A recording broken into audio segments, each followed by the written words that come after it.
چونٹی کے نام پر اللہ نے سورت رکھ دی. ایک سورہ نحل بھی ہم نے پڑھی تھی. تو اللہ تبارک و تعالیٰ نے اس سورت میں قرآن کریم کی حقانیت، مومنین کی صفات، مختلف انبیاء کے احوال، اللہ تعالیٰ کی توحید پر دلائل، قیامت کی ہولناکیاں اور حیات بعد الموت کا ذکر فرمایا. اس سورت کی ابتدائی آیات میں ایک بار پھر حضرت موسیٰ علیہ السلام کے احوال اور معجزات کا بیان ہے. آیت نمبر 16 سے سلیمان علیہ السلام کا ذکر ہے. وہ داؤد علیہ السلام کے وارث تھے، بیٹے تھے، اور انہیں پرندوں کی بولیاں سکھائی گئیں. جنات اور انسانوں کے لشکر کا ایک فوجی ڈسپلن کے ساتھ ان کے پاس حاضر رہتے تھے. وہ جو ان کا لشکر تھا نا، اس میں انسان بھی تھے، جن بھی تھے، اور اس کے اندر پرندے بھی تھے. ان کا لشکر تھا، وہ ہمیشہ ان کے پاس رہتے تھے. حضرت سلیمان علیہ السلام گزر رہے تھے تو ایک مقام سے آپ گزرے جہاں چیونٹیاں بڑی کثرت کے ساتھ تھیں. تو ایک چیونٹی جو ان چیونٹیوں کی سردار تھی، ان چیونٹیوں کی بڑی تھی، اور مفسرین کرام نے یہ بھی لکھا ہے کہ وہ تھی بھی ایک آنکھ اس کی کوئی نہیں تھی، ایک ٹانگ اس کی کوئی نہیں تھی، لیکن اس حال میں بھی وہ چیونٹی جو تھی وہ چیونٹیوں کی قیادت کر رہی تھی. تو حضرت سیدنا سلیمان علیہ السلام کا لشکر جب وہاں سے گزرا تو وہ کہنے لگی یا ایھا النمل ادخلوا مساکنکم، کہنے لگی چیونٹیوں اپنے بلوں میں گھس جاؤ، کہیں ایسا نہ ہو کہ سلیمان علیہ السلام کا لشکر بے دہانی میں، سلیمان کا لشکر توجہ نہ کرے اور تمہیں پاؤں کے نیچے مسل دے. لہذا اس طرح کرو کہ تم اپنے اپنے بلوں میں گھس جاؤ. حضرت سلیمان ابھی 3 میل دور تھے. تمام مفسرین نے لکھا ہے 3 میل دور تھے. تو وہاں سے چونٹی بول لی تو قرآن کہتا ہے کہ حضرت سلیمان اس کی بات سن کے ہنس پڑے.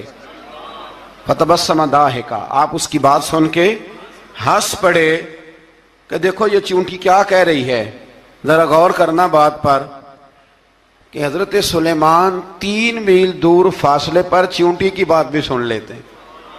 مولوی نے قرآن کی آیت پکی یاد کر لی، انا بشر مثلکم، کہتا ہے حضور نے کہا میں تمہاری طرح کا بشر ہوں. نبی ہماری طرح ہوتے ہیں جی. تو وہ تو 3 میل دور چیونٹی کی آواز سن لیتے تھے. اس کے کان میں چیونٹی رکھو بلا، اسے کہو کہ بتا بلا کیا کہتی ہے. کچھ بتائے گا پھر دوڑ لگا دے گا شاید. کان میں رکھو اس کو، کہو بتا چیونٹی کیا کہتی.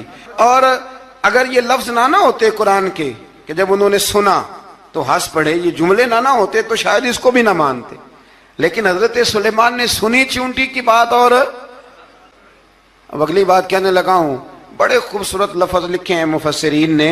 فرماتے ہیں دیکھو ایک چیونٹی نے ایک جملہ بول کے، ایک چیونٹی نے ایک جملہ بول کے اپنے قبیلے کی خیر خواہی کی تو رب نے اس کا جملہ بھی قرآن میں بیان فرما دیا. تو جو ساری زندگی لوگوں کو جملے بول بول کے کہے رب رسول کی طرف آ جاؤ، تو اللہ قیامت میں اس کی بات کو قائم نہیں فرمائے گا. جو بھی کسی کی خیر خواہی کرے وہ ایک جملہ بول کے کرے، اور ہو بھی چیونٹی. تو اگر اللہ اس کا ذکر قرآن میں باقی رکھتا ہے تو میں اور آپ اگر کسی کی خیر خواہی کریں گے تو انشاءاللہ ذکر باقی رہے گا. شرط یہ ہے کہ کریں خیر خواہی. خیر خواہی کرو کسی کی، ایک جملہ بول کے بھی کرو، چیونٹی بھی ہو تو اللہ قرآن میں ذکر باقی فرما دیتا ہے. تو اللہ تبارک و تعالیٰ نے اس بات کا ذکر قرآن مجید میں فرمایا. اس پر کئی کچھ لکھا ہے. اسی طرح سے ایک بات اور لکھی ہے ہمارے مفسرین نے کہ حضرت سلیمان ایک دن اسی طرح نکلے، قحط پڑ گیا تھا، بارش نہیں ہوتی تھی. تو حضرت سلیمان باہر میدان میں نکلے دعا کرنے کے لیے، خشک سالی تھی. تو جب آپ گئے تو ایک چیونٹی اپنے پر پھیلا کے دعا مانگ رہی تھی. تو رب کریم نے فرمایا سلیمان آپ واپس چلے جائیں، بارش آ جائے گی پر آئے گی چیونٹی کی دعا پہ. تو حضرت سلیمان نے عرض کی مولا میں بھی تو اتنا لشکر لے کے آیا ہوں نا، تو چلو ہمیں بھی دعا کر لینے دے. تو چیونٹی کی دعا پہ برسا دینا پر دعا کر لینے دے. فرمایا نہیں آپ واپس جائیں، دعا نہ مانگیں. یا اللہ کیوں؟ فرمایا چیونٹی کا دل ٹوٹ جائے گا، وہ تو کہے گی کہ یہ سلیمان کے لشکر دعا پہ پھر بارش آئی ہے. تو آپ نہ کریں تاکہ اس کے دل میں یہ بات رہے کہ نہیں میرے رب نے میری دعا پہ بارش فرمائی. آپ جائیں، آج بارش آئے گی پر آئے گی چیونٹی کی دعا پہ. تو جو چیونٹی بارش کی دعا کرے قوم کے لیے، اللہ اگر اس کا ذکر قائم رکھتا ہے تو جو اپنی قوم کے لیے ہدایت کی دعا کرے. اور کبھی کبھی گردن جھکا کے دیکھا کرو کہ دل میں رسول اللہ کی امت کا درد کتنا ہے. اگر کہیں حضور کی امت کا درد ہے تو پھر انشاءاللہ ذکر قیامت تک باقی رہے گا، پھر انشاءاللہ قیامت تک آنے والی نسلیں بھی آپ کا ذکر کریں گی اگر حضور کی امت کا درد سینے میں موجود ہے۔ اسی طرح سے پھر حضرت سلیمان کے لشکر میں نا ایک ہدہد نامی پرندہ بھی تھا، لشکر کا کارکن تھا پرندہ۔ ہدہد غائب تھا تو حضرت سلیمان کہنے لگا کدھر گیا وہ ہدہد؟ نظر نہ آ جایا سخت سزا دوں گا، یہاں تو کوئی اچھی خبر لائے گا، چونکہ وہ ہدہد پرندہ جاتا تھا تو خبریں لا کے دیتا تھا، ورنہ سزا دوں گا۔ اتنی دیر میں ہدہد بھی آ گیا۔ یہ پرندے جو کارکن ہوتے ہیں بڑے سیانے ہوتے ہیں، کبھی بندہ ناراض ہو تو صحیح خبریں لے آتے ہیں، تو صحیح خبر لے کے آ گیا۔ آتے ہی آ کے بیٹھا تو اس نے حضرت سلیمان علیہ السلام نے کہا کہاں تھے؟ عرض کرنے لگا حضور میں ملک سبا گیا تھا، وہاں ایک عورت حکمرانی کرتی ہے، اس کا نام بلقیس ہے، بہت بڑے تخت پہ بیٹھتی ہے، 80 گز اس کا تخت لمبا ہے، 40 گز چوڑا ہے، اور شاید 80 مان کے 80 ٹن اس کا وزن ہے۔ تو حضور وہ سورج کو پوچھتے ہیں، تو حضرت سلیمان نے فوراً خط لکھا، فرمایا جا کے اسے میرا خط دے دو کہ یہاں تو کلمہ پڑھ کے ہماری فرما بردار بن جائے، ورنہ تیار ہو جائے، جو اللہ کے غیر کو پوچھتے ہیں ہم ان کے خلاف جنگ کریں گے۔ وہ جب لے کے گئے نا خط، یہ حدود گیا تو وہ میٹنگ کر رہی تھی، اس کے وزیر مشیر سارے بیٹھے تھے، اس نے جا کے خط پھینک دیا ملکہ بلقیس کی جھولی میں۔ اس نے خط پڑھا تو ڈر گئی، وزیروں کو بلایا۔ حضرت سلیمان، قرآن کہتا ہے حضرت سلیمان نے کہا تھا خط پھینک کے نا تو سائیڈ پہ ہو کے سننا وہ کیا کہتا ہے۔ بندوں کے لیے منع ہے، پرندوں کے لیے جائز ہے۔ بندوں کے لیے منع ہے سائیڈ پہ ہو کے سننا، ہاں جس کی جاسوسی کی ڈیوٹی ہو، کفر کی جاسوسی کی، اس بندے کے لیے بھی جائز ہے۔ تو یہاں ایک تو وہ پرندے تھے، دوسرا کفر کی جاسوسی کر رہے تھے، سائیڈ پہ ہو کے سننے لگے۔ تو ملکہ بلقیس کہنے لگی اب کیا کرنا ہے، یہ خط آیا ہے۔ تو وہ کہنے لگے ہم تیار ہیں، آپ حکم کریں، ہم لڑنے کو تیار ہیں، لڑیں گے۔ وہ کہنے لگی نہیں تیزی نہ دکھاؤ، قرآن مجید کہتا ہے کہ وہ کہنے لگی جب لڑائیاں ہوتی ہیں تو شہر تباہ ہوتے ہیں، ملک کھنڈر بن جاتے ہیں، لڑائی مسئلے کا حل نہیں ہے۔ انہوں نے کہا کہ میں نبی ہوں، تو ایک دفعہ آزما لیتے ہیں کہ نبی ہیں کہ نہیں، معاذ اللہ آزما لیتے ہیں۔ کہا کیسے؟ کہنے لگی تحفے تحائف بھیجتے ہیں، اگر مال پر دل للچا گیا تو پھر نبی نہیں بادشاہ ہے، اور اگر مال پر دل للچایا نہ تو پھر اللہ کے کامل بندے ہیں۔ یہ فرق اس نے اس وقت بیان کیا۔ اس نے 500 کنیزیں، 500 غلام، بڑے شاندار لباس پہنا کے، 500 گھوڑا بڑا تگڑا، اس کے اوپر مال و اسباب رکھ کے تیاری کرا کے حضرت سلیمان کی طرف بھیجا۔ ہدہد پہلے سے خبر لے کے آ گیا، حضور اس نے یہ پروگرام بنایا ہے۔ وہ جب آیا سارا کچھ تو حضرت سلیمان دیکھ کے جلال میں آ گئے، فرمانے لگے اسے جا کے کہہ دو تو مجھے کیا تحفے بھیجے گی، میرے رب نے مجھے مالا مال فرمایا ہوا ہے، انہیں مالا مال کیا میرے مالک نے، جا اسے جا کے کہہ تو کیا تحفے دے گی۔ جب رب دیتا ہے تو پھر کوئی کمی نہ وہ نہیں چھوڑتا۔ بندے کیا دے سکتے ہیں، بندے تو بیچارے 10 دے کے تو 10 دن ان کی آنکھیں نہیں کھلتی۔ فرمایا مجھے اللہ نے جو دیا ہے کیا بات ہے اس کے دینے کی، تو فرمایا اسے کہو یا فرما بردار ہو کے آ جائے یا جنگ کے لیے تیار ہو جائے، ہم اسے اس کے شہر سے ذلیل کر کے نکال دیں گے۔ اس نے جا کے جب پیغام دیا تو اور ان لوگوں نے بھی آ کے بتایا کہ وہاں تو ہم عجیب منظر دیکھ کے آئے ہیں کہ جانور بھی ہاتھ باندھے کھڑے ہیں، وہاں تو جنات، سرکش جنات کھڑے ہیں، وہ بادشاہ نہیں وہ نبی ہیں، وہ جو 500 غلام اور 500 کنیزیں گئی تھی، حوال سنایا آ کے۔ تو ملکہ بلقیس نے پھر خط لکھا کہ میں فرما بردار ہو کے آ رہی ہوں، معنی کیا ہے میں کلمہ پڑھنے کے لیے آ رہی ہوں۔ تو حضرت سلیمان نے کہا بھئی اب اس طرح کرو، ذرا فرش بچھاؤ۔ انہوں نے فرش بچھایا، اس طرح کا کہ اوپر فرش تھا، نیچے مچھلیاں تیر رہی تھیں، لگ رہا تھا دریا ہے، ڈیوٹی لگا دی، جنات نے بچھا دیا۔ ادھر حضرت سیدنا سلیمان فرمانے لگے اب چونکہ مان کے آ رہی ہے تو اسے اپنی نبوت کی علامتیں بھی دکھانی ہیں۔ اس نے تخت بڑا شاندار بنوایا تھا، اور خواتین میں جو عادتیں خواتین والی ہوتی ہیں وہ جاتی نہیں، وہ 7 کمروں میں نا پیچھے اپنا تخت رکھ کے تو 7 دروازے بند کر کے آئی۔ اس زمانے میں ایک رواج تھا، وہ زلیخا نے بھی 7 دروازے مکفل کے ایک رواج تھا، ایک کمرہ، پھر کمرے کے پیچھے کمرہ، پھر اس کے پیچھے کمرہ، پھر اس کے پیچھے کمرہ اور اس کو بڑے موٹے تالے لگائے جاتے تھے، اور فلسفہ یہ تھا کہ ایک تالا توڑے گا کوئی تو جب تک سپاہی آ جائیں گے، اور اگر اس کے توڑنے تک نہ آئے تو دوسرے کے توڑنے تک آ جائیں گے، اور اس کے توڑنے تک نہ آئے تو ساتویں تک تو آئے جائیں گے۔ یہ ان لوگوں کا نفسیاتی معاملہ تھا، سوچ تھی۔ 7 کمروں میں مکفل کر کے وہ نکلی تو حضرت سلیمان علیہ السلام کہنے لگے بھئی مجھے اس کا تخت چاہیے اس کے آنے سے پہلے، اس کے آنے سے۔ اس واقعے کی کیا ضرورت تھی قرآن پاک میں؟ یہ کیا حاجت تھی یہ تخت والی ساری بات قرآن نے کیوں بیان کی؟ پوچھیں آپ اپنے دل سے بھی اور انکار کرنے والے منکرین سے بھی، اس کی کیا ضرورت تھی؟ وہ جو کہتے ہیں جی ولی کی کرامت کی کیا ضرورت ہے، سیدھی سیدھی نماز پڑھو، روزہ رکھو، حج کرو، زکوٰۃ دو، تو پوچھو ان سے ایک سورت نمل کے اندر اس ساری تفصیل کی کیا ضرورت تھی؟ ختم ہو گئی جب وہ کلمہ جو پڑھ رہی ہے، تو پھر اس سارے واقعے کو رب کیوں بیان فرماتا ہے؟ حضرت سیدنا سلیمان فرمانے لگے تخت چاہیے، اور چاہیے اس کے آنے سے پہلے۔ قال عفریت من الجن، جنوں میں سے ایک بہت بڑا جن بولا، کہنے لگا حضور آپ کا یہ تخت برخاست ہونے سے پہلے لے آؤں گا۔ یہ جو آپ میٹنگ کر رہے ہیں نا، یا آپ فیصلے ختم، کچھ نے لکھا صبح سے شام تک میٹنگ ہوتی ہے اور اس کو آنے میں پتہ نہیں کتنے دن لگیں گے، تو میں یہ برخاست ہونے سے پہلے، اور کچھ نے کہا جی آپ شرط کیوں لگاتے ہیں کہ صبح سے شام تک ہوتی؟ اس جن نے کہا جی آپ 10 منٹ میں فارغ ہو جائیں، آپ فارغ ہوں گے تو تخت آ جائے گا۔ مفسرین نے لکھا ہے کہ جب قرآن کہتا ہے کہ اس نے کہا کہ آپ کے فارغ ہونے سے پہلے، تو اس کا مطلب ہے کہ جب آپ اٹھیں گے، یہ جگہ خالی کر دیں گے تو تخت یہاں کیویں ہزاروں میل کا فاصلہ ہے، آ جائے گا، پر ہوائی جہاز پہ کارگو کرا کے، جی DHL کے ذریعے کیسے آئے گا؟ وہ آئے گا تو بس آئے گا۔ تو حضرت سلیمان کی تو بادشاہت تھی نا زمانے پہ، فرمانے لگے نہیں نہیں تو لیٹ ہے،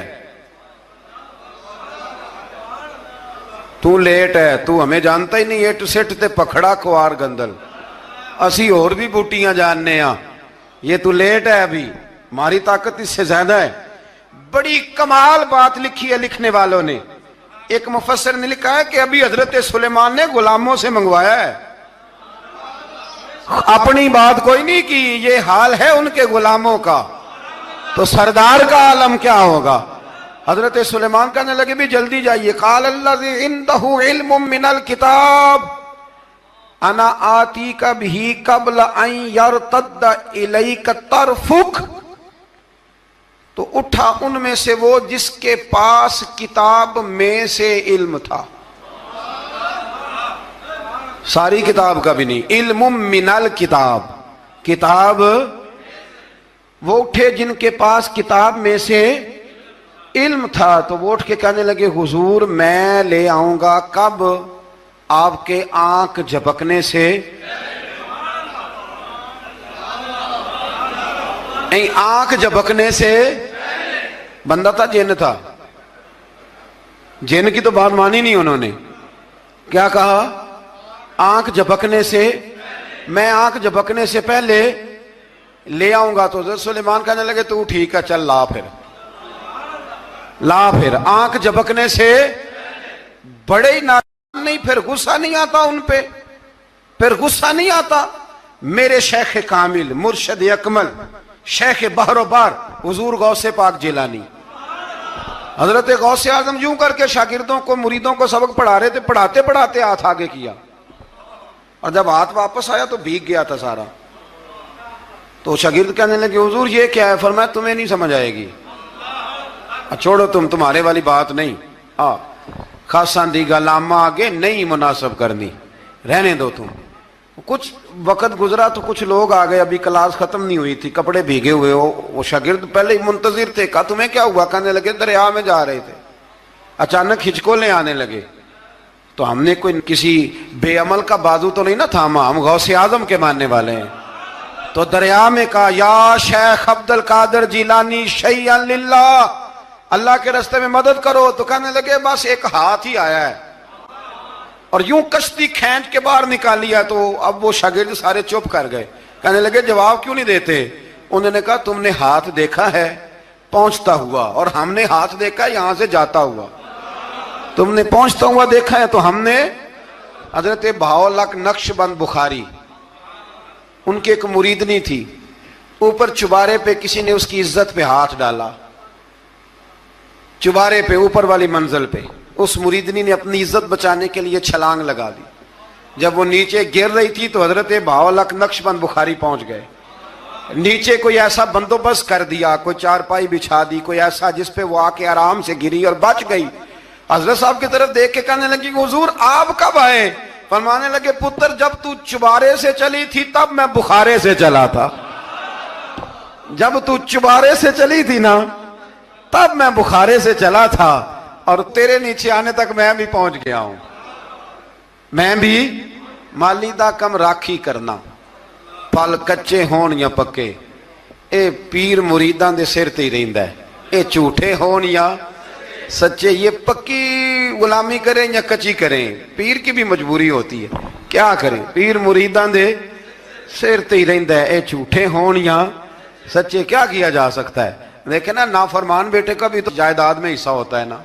نافرمان بھی ہو تو جائیداد میں حصہ تو, چلو باپ ناراض رہے گا تو اللہ ناراض رہے گا بات الگ ہے, پر جائیداد کا حقدار تو ہے نا, چاہے نافرمان ہی ہے. پیر مریداں دے سر تے ہی رہندا ہے. اے جھوٹے ہون یا. پھر وہ تخت آ گیا تو حضرت سلیمان سے پوچھا یہ کیا ہے؟ قال ھذا من فضل ربی. فرمانے لگے کچھ بھی نہیں. حضرت سلیمان کہنے لگے یہ میرے رب کا فضل ہے. شاید سب مفسرین نے بڑی بڑی باتیں کی ہوں, پر یہاں ایک قاضی ثناء اللہ پانی پتی رحمت اللہ علیہ کا فقرہ میں پڑھ رہا تھا, بڑا مزہ آ رہا تھا.